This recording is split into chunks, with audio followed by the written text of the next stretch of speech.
లాక్డౌన్లో కాలేజ్ పోవాలేమో, ఇంట్లో కూర్చొని ఆ డైవర్టింగ్ అట్మాస్ఫియర్లో ఒక్క గంట ఆన్లైన్ లెక్చర్ వినాలంటే అది మనం స్టూడెంట్కి ఒక nightmare. Me as a student like you facing the same things.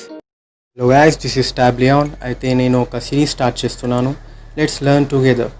ఇక్కడ మనం అందరూ కలిసి చదువుకుందాం. మనకి బోర్డ్ ఎగ్జామ్లో వచ్చేది ఇంపార్టెంట్ ఎల్ఏక్యూస్ ఎస్ఏక్యూస్ డిస్కస్ చేసుకుందాం జస్ట్ 8 to 10 minutes వీడియోస్లో. So I want you guys to subscribe this channel and join with me. Let's start the video.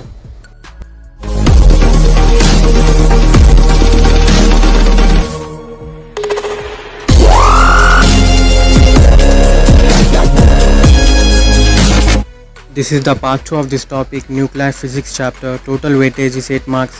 In this video we are going to discuss third and fourth LAQ of this chapter. One thing guys, మీరు కొంతమంది lesson విని ఉండొచ్చు, వాళ్ళకు మంచిగా అర్థమవుతుంది. If not, no problem. I'll try my best to make you understand. Define mass defect and binding energy. How does binding energy per nucleon vary with mass number? What is its significance? Answer. Binding energy. The minimum amount of energy required to split the nucleus into its constituent nucleons is called binding energy. Here the word nucleon refers to any subatomic particle found in the nucleus of an atom, like proton and neutron are considered as nucleon mass defect. The difference between the actual mass of a nucleus and the sum of the masses of the nucleons present in it is known as the mass defect, denoted with delta m. Delta m is equal to Zmp plus a minus z into mn subtracted with minus m, where Mp and Mn are the masses of proton and neutron respectively, and m is the actual mass of the nucleus. Z is equal to number of protons in the nucleus. A minus Z is equal to number of neutrons, where A denotes the mass number. The energy equivalent of the mass defect is the binding energy of the nucleus. Binding energy of the nucleus is equal to delta m into 931.5 megawatt.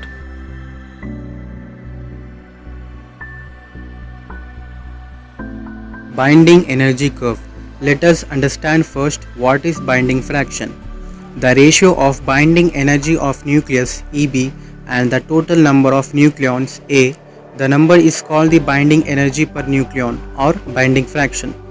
So binding fraction EBN is equal to binding energy of the nucleus A by A is equal to delta mc square by A. This is about the graph. The graph of binding energy per nucleon as a function of mass number is shown in the figure.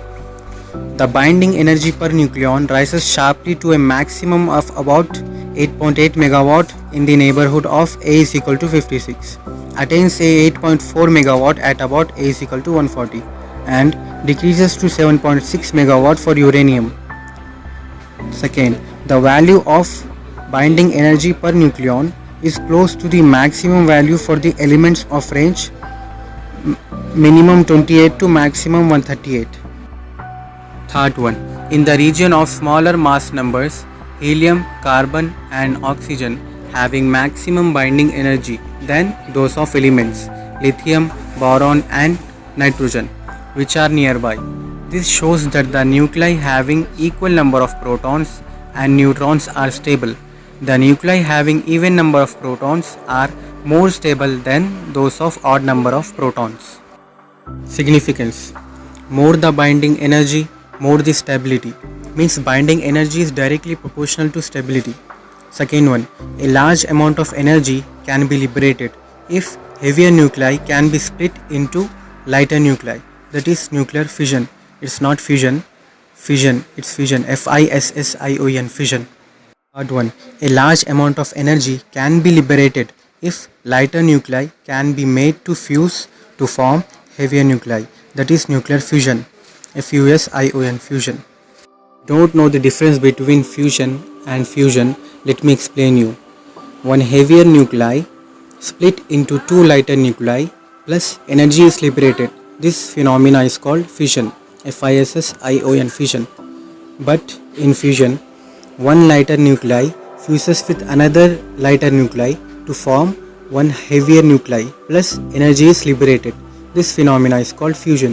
FUSION. Question. Explain the source of stellar energy. Explain the carbon-nitrogen cycle, proton-proton cycle occurring in stars. Answer: nuclear fusion.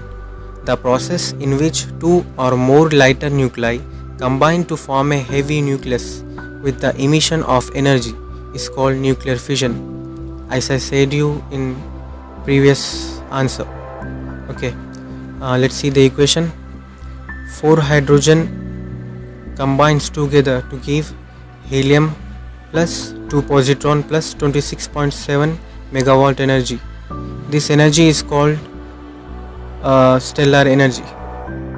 Next, carbon-nitrogen cycle. Bothe is the name of the scientist. Okay, Bothe proposed a set of reactions taking place in the central parts, sun and stars, in which carbon and nitrogen act as catalysts. Let's see the reaction. 12 carbon plus 1 hydrogen combine together to give 11 nitrogen plus gamma particle. Next, 13 nitrogen gives 11 carbon plus 1 positron plus neutrino. Next, 13 carbon plus 1 hydrogen combine together to give 14 nitrogen plus gamma particle. 14 nitrogen plus, again it combines with 1 hydrogen to give 15 oxygen plus gamma particle. 15 oxygen gives 15 nitrogen plus 1 positron plus neutrino. Next, 15 nitrogen plus, again it combines with 1 hydrogen, gives 12 carbon plus 4 helium. The net result of the above process can be written as 4 hydrogen gives 4 helium plus 2 positron plus 2 neutrino plus gamma particle. In this process, 4 protons are fused to form a helium nucleus and 2 positron releasing energy of about 26.7 megawatt and 2 antineutrino. Proton-proton cycle. Bothe and his co-workers suggested the following fusion reactions possible in a star. Reaction A: 1 hydrogen plus 1 hydrogen combine together to give 2 hydrogen plus 1 positron plus neutron particle. Reaction B: 1 hydrogen plus 2 hydrogen combines together to give 3 helium plus energy.